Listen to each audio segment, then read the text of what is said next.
चलो शुरू करते हैं आज का लेक्चर।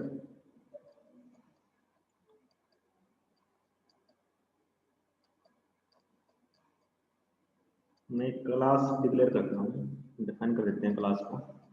क्लास सपोज सैंपल, और लेट्स इसके अंदर हमने एक वेरिएबल ले लिया इंट ए,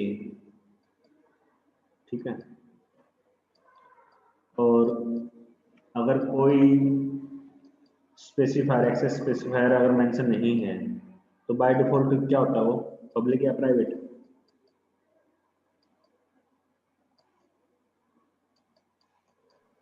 सर प्राइवेट। प्राइवेट होता है बाय डिफॉल्ट। और मैं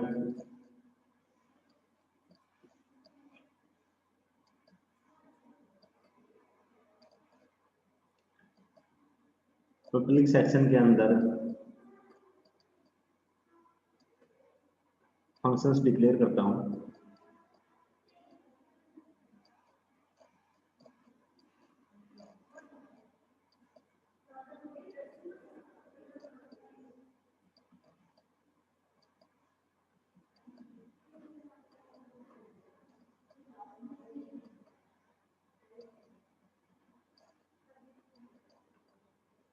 ठीक है,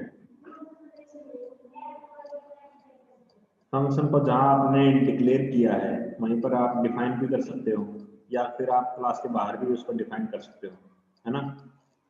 अगर क्लास के बाहर करते हो तो कैसे करोगे?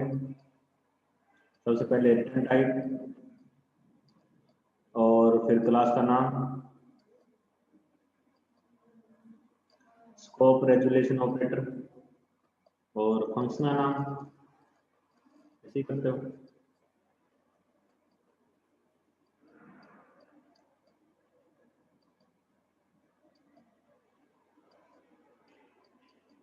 यहाँ मान लेते हैं कि हम प्रिंट करवा रहे हैं सी आउट गेटिंग डेटा,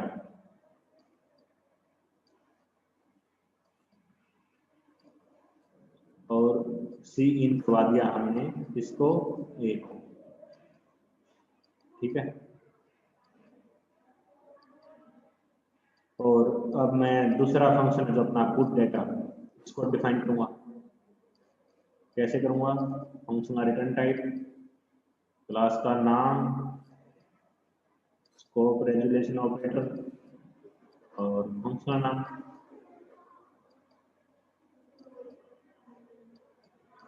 और सी आउट सॉरी पुट आउट जो अपना फंक्शन है, इसके अंदर मैं इसकी वैल्यू को प्रिंट करवा देता हूँ, ए की वैल्यू को।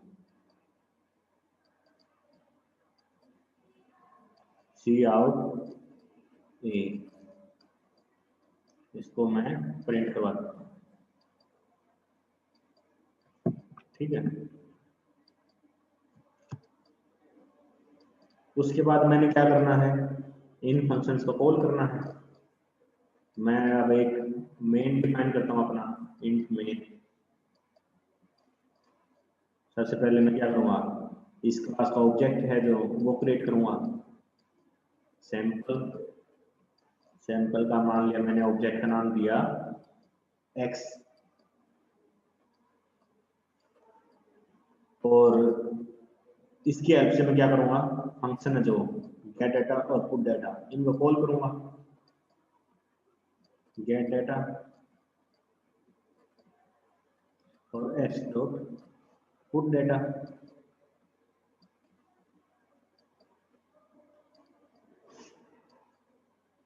सबको समझ में आ रहा है? इतना तो कुछ नया नहीं है इसमें। किसी को फिर भी इशू है तो पूछो।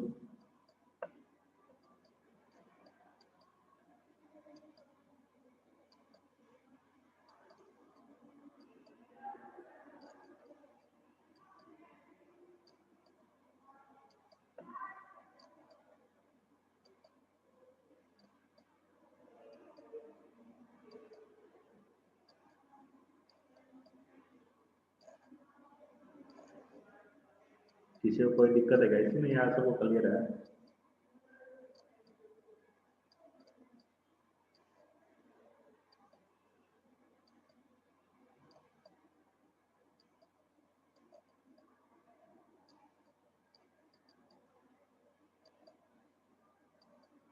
नया कुछ भी नहीं किया अभी तक हमने।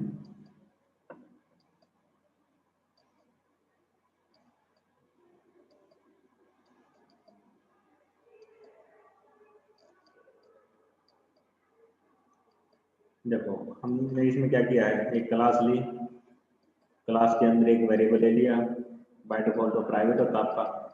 पब्लिक सेशन के अंदर हमने दो फंक्शन लिए, गेट डाटा और पुट डाटा।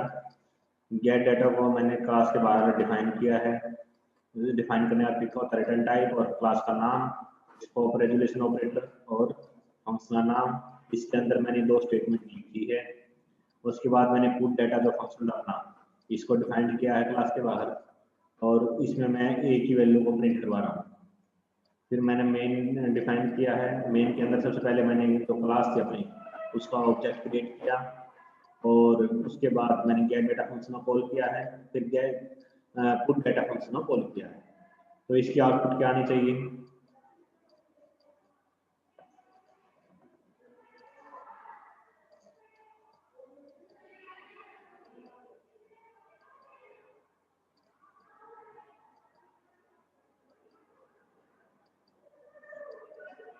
आउटपुट बताओ।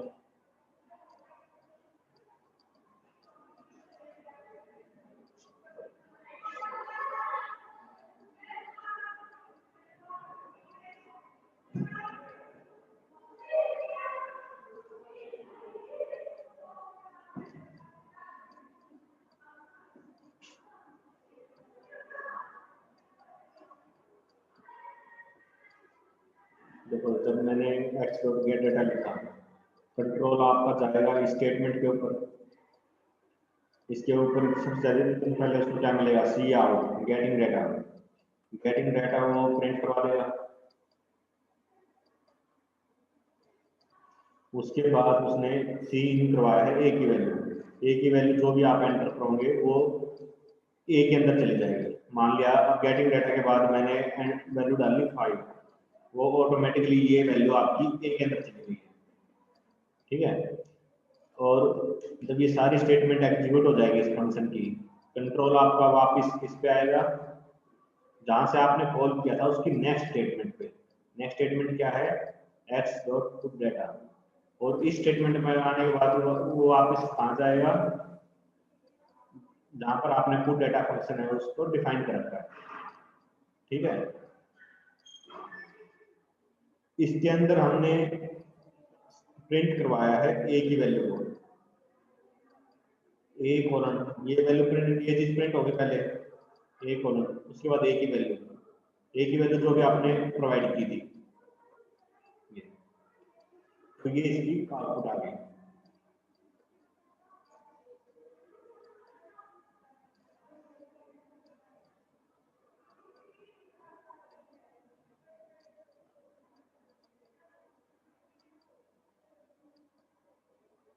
अब देखो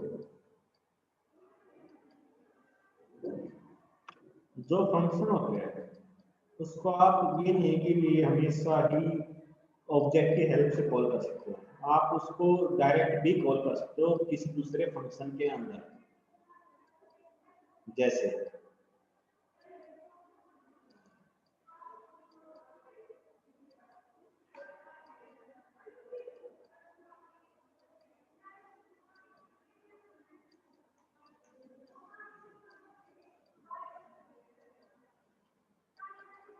मैं पुट डाटा का फंक्शन है इसको डिफाइन करता हूँ।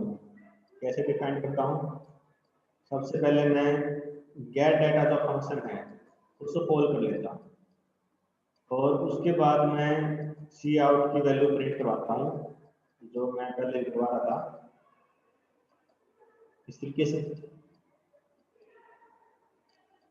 जो हम सिंपली फंक्शन कॉल करते हैं ऐसे तो करते हैं, सी में भी आपने किया हुआ फंक्शन कॉल। तो इस केस में क्या होगा,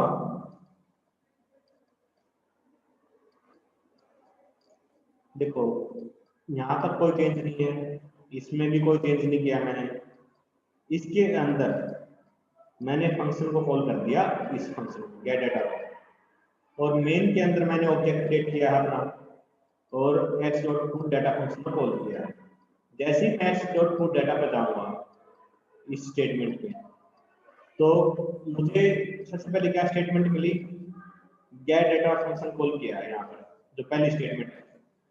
तो होगा क्या, जो आपका कंट्रोल है वो इस लाइन से किस पे जाएगा, जहां पर ये फंक्शन गेट डेटा है वो डिफाइंड है।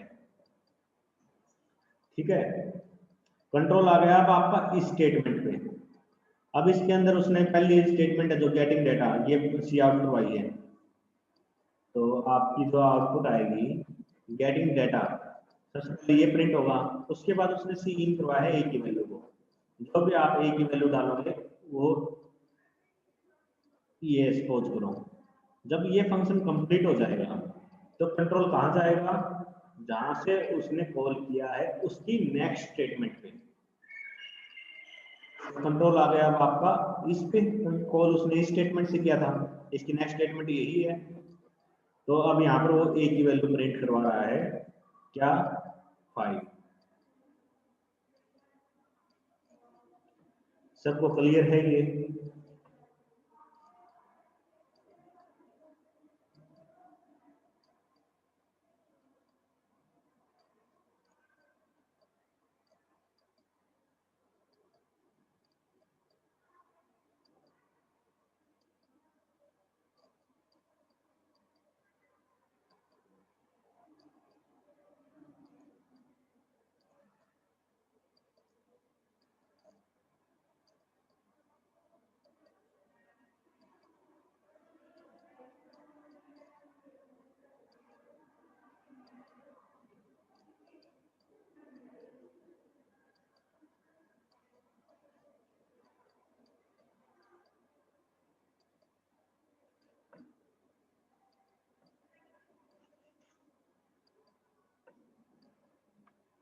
देखो, जब हम किसी फंक्शन को कॉल करते हैं किसी दूसरे फंक्शन के अंदर से, जैसे पहले तो मैं क्या कर रहा था, जो गेट डेटा है उसको मैं ऑब्जेक्ट की हेल्प से कॉल कर रहा था ऐसे,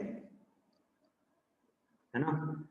लेकिन इस केस में क्या है, इस केस में मैं फंक्शन के अंदर से किसी दूसरे फंक्शन को कॉल कर रहा हूं, है ना।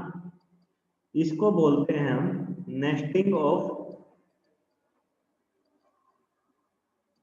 Member functions.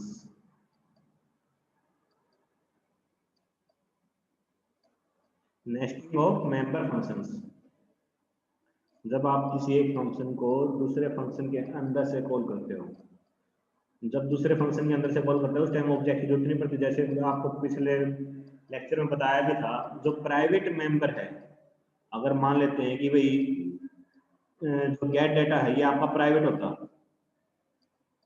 जो इस तरीके से मान लेते हैं, यहाँ पर है वॉइड गेट डेटा,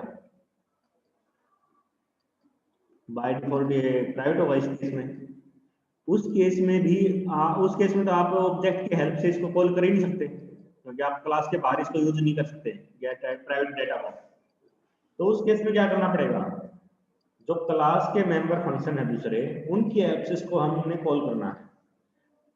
अब मैं पुट डेटा से इसको कॉल करता हूँ गेट डाटा को, तो ये टोटली वैलिड है। अगर मैं इसको ये लिखूँ एक्स डॉट गेट डाटा, इस केस में ये एरर दे देगा, क्योंकि प्राइवेट मेंबर को आप बाहर यूज नहीं कर सकते।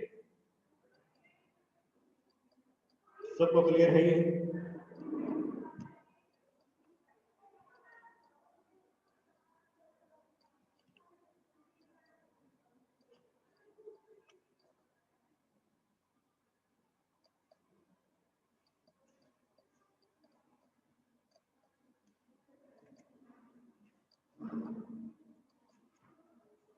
ये प्राइवेट वगैरह वाला अगर किसी को क्लियर नहीं है, पिछला लेक्चर देख लेना, अवेलेबल है तो क्लियर हो जाएगा अगर किसी को डाउट है।